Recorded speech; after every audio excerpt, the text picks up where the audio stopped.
केंद्रीय मंत्री नारायण राणे को मंगलवार को महाराष्ट्र पुलिस ने गिरफ्तार किया। कुछ घंटे के बवाल के बाद देर रात उन्हें जमानत भी मिल गई।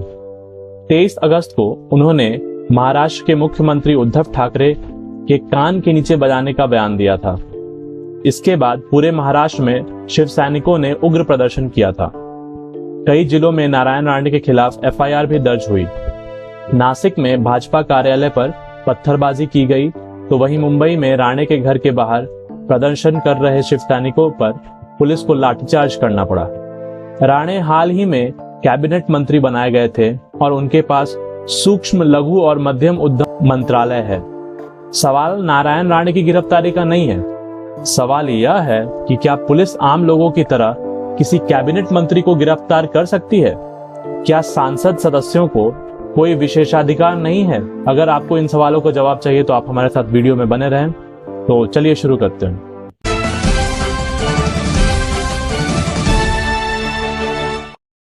जब संसद सत्र नहीं चल रहा हो तो किसी भी सांसद या राज्यसभा के सदस्य को क्रिमिनल केस में गिरफ्तार किया जा सकता है।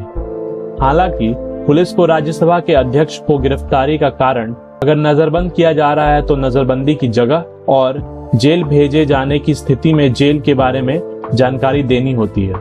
लेकिन सिविल मामलों में किसी भी सांसद को गिरफ्तार नहीं किया जा सकता है। दूसरा सवाल है, क्या संसद सदस्यों को कोई विशेषाधिकार नहीं है? तो इसका जवाब है हाँ, बिल्कुल है। संसद सदस्यों को संविधान के तहत कई विशेषाधिकार प्राप्त हैं। संसद सत्र चल रहा होता है तो सिविल मामलों में किसी भी सदस्य को गिरफ्तार नहीं किया जा सकता। संसद सत्र शुरू होने के 40 दिन पहले और खत्म होने के 40 दिन बाद तक सदस्यों को यह विशेषाधिकार रहता है। हालांकि क्रिमिनल और नजरबंदी के मामलों में यह लागू नहीं होता है। यही नहीं, संसद परिसर या संघ के पास से किसी सदस्य को गिरफ्तार नहीं किया जा सकता है। हालांकि लोकसभा के अध्यक्ष या राज्यसभा के सभापति की अनुमति हो तो गिरफ्तारी संभव है। संसद सत्र चल रहा हो या न चल रहा हो, इन दोनों ही स्थितियों में यह लागू होता है। गिरफ्तारी के समय पुलिस या किसी भी कानूनी एजेंसी को गिरफ्तारी के संबंध में गृह मंत्रालय के बताए दिशा निर्देशों का पालन करना होता है। इससे पहले वर्ष 2001 में तमिलनाडु में कैबिनेट मंत्रियों की गिरफ्तारी हुई थी। केंद्रीय मंत्री मुरासोली मारन और टीआर बालू को उस समय गिरफ्तार किया गया था। मारन उस समय केंद्रीय वाणिज्य और उद्योग मंत्री थे और बालू केंद्रीय वन एवं पर्यावरण मंत्री थे। तमिलनाडु के तत्कालीन मुख्यमंत्री एम करुणानिधि पर फ्लाईओवर घोटाले में शामिल होने का आरोप था। जब पुलिस करुणानिधि को गिरफ्तार करने पहुंची, उस वक्त टीआर बालू और मुरासोली मारन भी वहीं थे। उन्होंने करुणानिधि की गिरफ्तारी का विरोध किया। पुलिस ने दोनों को शासकीय कार्य में बाधा डालने के आरोप में गिरफ्तार कर लिया। भारत के इतिहास में यह पहला मामला था जब पद पर रहते हुए केंद्रीय मंत्रियों की गिरफ्तारी हुई थी।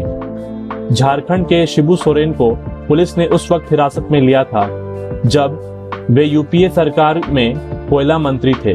उस वक्त दिल्ली की एक अदालत ने उन्हें हत्या के एक मामले में दोषी करार दिया था।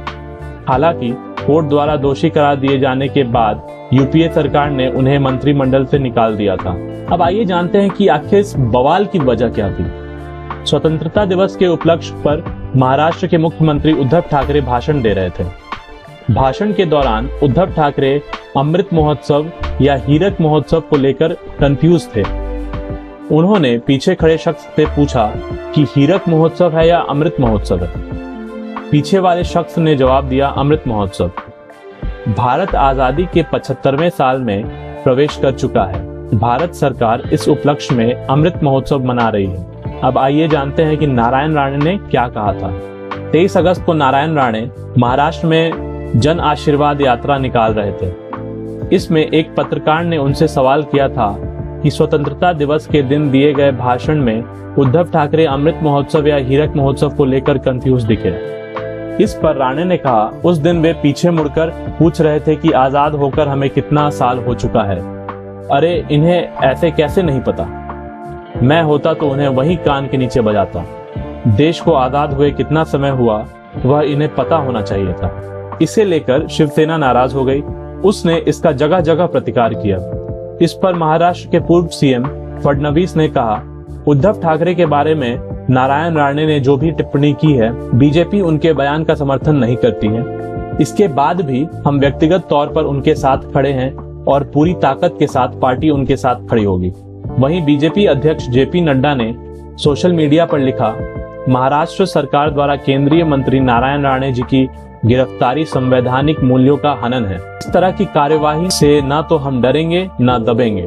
भाजपा को जन आशीर्वाद यात्रा में मिल रहे अपार समर्थन से ये लोग परेशान हैं। हम लोकतांत्रिक ढंग से लड़ते रहेंगे और यात्रा जारी रहेगी।